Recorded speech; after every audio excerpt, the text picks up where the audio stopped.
पहले तो ये फ़िल्म बहुत ही एक इंटेंस फ़िल्म रही है मेरे लिए।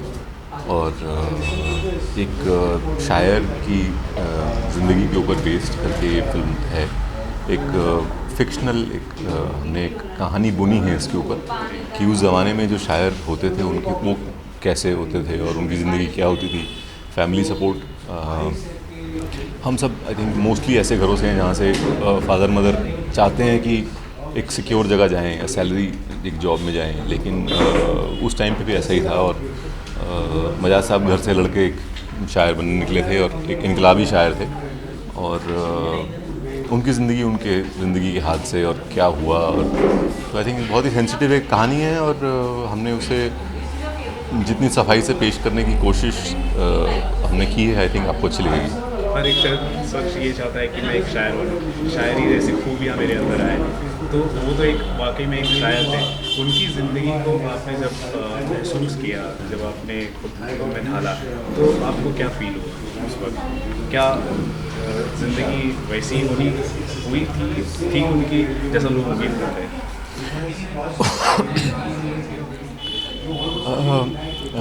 उनकी ज़िंदगी में क्या हुआ ये मुझे आइडिया नहीं है, लेकिन जो हमने एक फ़िक्शनल एक कहानी जो लिखी है जो कि आधारित है कुछ किस्सों पे, सुनी सुनाई बातों पर। और उसे देख कर लगता है कि बहुत ही एक इंटरेस्टिंग तो ज़रूर रही होगी। और बहुत ही मतलब उनके उनके विचार बहुत ही इनकलाबी, बहुत ही प्रोग्रेसिव। और एक वो एरा भी ऐसा था जब एक प्री इंडिपेंडेंस, प्री पार्टीशन, जब वो तमाम रूढ़िवादी विचारों से वो जूझ रहे थे। और उस सब के बीच में से निकल के आना और ऐसे इनकलाबी ऐसी नज़में लिखना जो तलत साहब ने गाई हैं और बोली हैं फिल्म में। तो मुझे लगता है कि it's a very interesting story. कोई ऐसी खूबी उनकी जो आप अपने रियल लाइफ में आप इम्प्लीमेंट करना चाहते हो, रिटेन करना चाहते हो?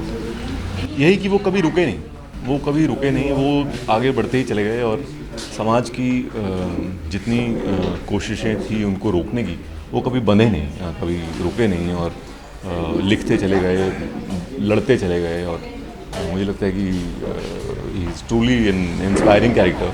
एंड आज की जनरेशन या आने वाली जनरेशन के लिए यही सीख है कि अब तो इतना प्रोग्रेसिव सब हो गया है और हम एक सेकंड में पूरे विश्व को देख लेते हैं। और पाब्लो नेरूडा से लेकर और मजाज तक, मतलब हम सबको फॉलो कर रहे हैं, सबको हम फेसबुक पे फॉलो कर रहे हैं, इंस्टाग्राम पे फॉलो कर रहे हैं। तो उनकी लिखी हुई बातों को लेकर अगर थोड़ा सा और पढ़ा जाए, थोड़ा सा और समझा जाए, तो आई थिंक ट्रिपल एक्स देखने तो शायद बेहतर है। नहीं, फिर भी आज की जनरेशन जो है वेस्टर्न में ज़्यादा रुझान रखती है, जो जिस तरह से हमारे देश से काफ़ी जाना माना नाम है और शख्सियत है, उनकी ज़िंदगी को मतलब आपको लगता है कि आज की जो जनरेशन है इंटरेस्टेड होगी, रिलेट कर पाएगी? पता नहीं यार, मुझे तो लगता नहीं है। मुझे तो बहुत ही डाउट है कि कोई सुनना भी चाहेगा ऐसी बातों को, या ऐसी बातों को समझ भी पाएगा। सुनना तो दूर है, पर समझ पाएगा कि नहीं। और मुझे लगता है कि बहुत मुश्किल है। तो लेकिन हो सकता है कि और कुछ एक साल में शायद वो जब वापस रिविज़िट करें और देखें कि अरे ये काम क्यों किया था इन्होंने, तो शायद उन्हें तब समझ में आएगी अरे यार कितनी गहरी, कितनी गूढ़ बातें इन्होंने कही थी और क्यों कही थी, तो 60 साल पहले। तो आई थिंक वो it's for the new generation, वो कैसे लेते हैं इस चीज़ को और ले पाते हैं या नहीं। बट अगर सुनेंगे, समझेंगे, जैसे मेरे कुछ बहुत यंग दोस्त हैं, वो भी पीछे कुछ टाइम पहले उनको आर.डी. बर्मन का नाम उन्हें सुनाई दिया पहली बार। तो मुझे बड़ी हैरत हुई कि मैंने कहा अरे यार तुम आर.डी. बर्मन को नहीं जानते, तो मजाज तो और भी पहले। तो मुझे लगता है कि बहुत मुश्किल है न्यू जनरेशन के लिए, लेकिन आ रहे हैं धीरे धीरे, क्योंकि लौट के तो घर ही आना है। और जब घर आना है तो घर के लोगों को पहचानना है।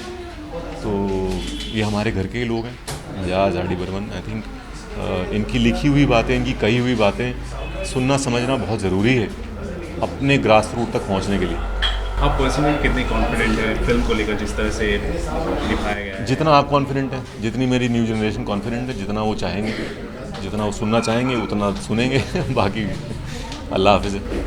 और हम ये भी जानना चाहेंगे, फिल्म जिस तरह से डिस्ट्रीब्यूशन हो रहा है और जिस तरह से पर्दों पर दिखाई जाएगी, उनसे आप कितने खुश हैं? सबसे पहले तो मैं बहुत खुश हूँ कि मजाज रिलीज़ हो रही है, क्योंकि हम तो एक लेवल पे तो उम्मीद ही छोड़ चुके थे, और अब लेकिन रिलीज़ हो रही है, और शकील भाई बहुत ही प्यार से इसको आगे लेके जा रहे हैं।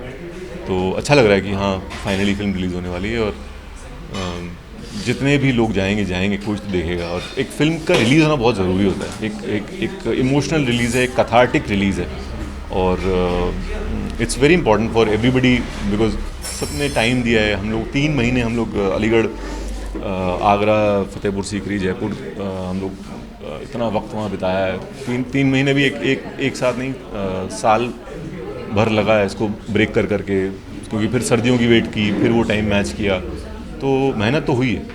अब वो कितनी कारगर साबित होगी ये वक्त ही बताएगा। अच्छा, जब आप तुम बिन में आप नज़र आए थे तो आपने पूरा वंडर, आप हर तरफ छा गए थे, लेकिन उसके बाद आपने फिल्म में थोड़ी कम आपने की, थोड़ा रुकाव आता गया। हम जानना चाहिए ऐसा क्यों हुआ, और वापस आप कम बैक कर रहे हैं इतने बड़े पर्दे पर?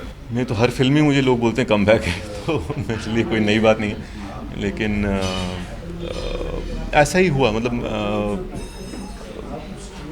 मतलब काफ़ी फिल्में तुम बिन के बाद भी, जूली, भूतनाथ, चिंटू जी, लास्ट हेट स्टोरी 3, जो अब जैसा मिलता गया मैं करता गया, और अभी भी वही कर रहा हूँ। तो it's just a matter of chance कि मजा जब रिलीज़ हो रही है। इसके बाद और भी कुछ फिल्में हैं, बिल्लू उस्ताद है, मिर्ज़ा जूलियट है, तो बस उन्हीं की वेट है। थैंक यू सो मच हमसे बात करने के लिए। Thank you so much.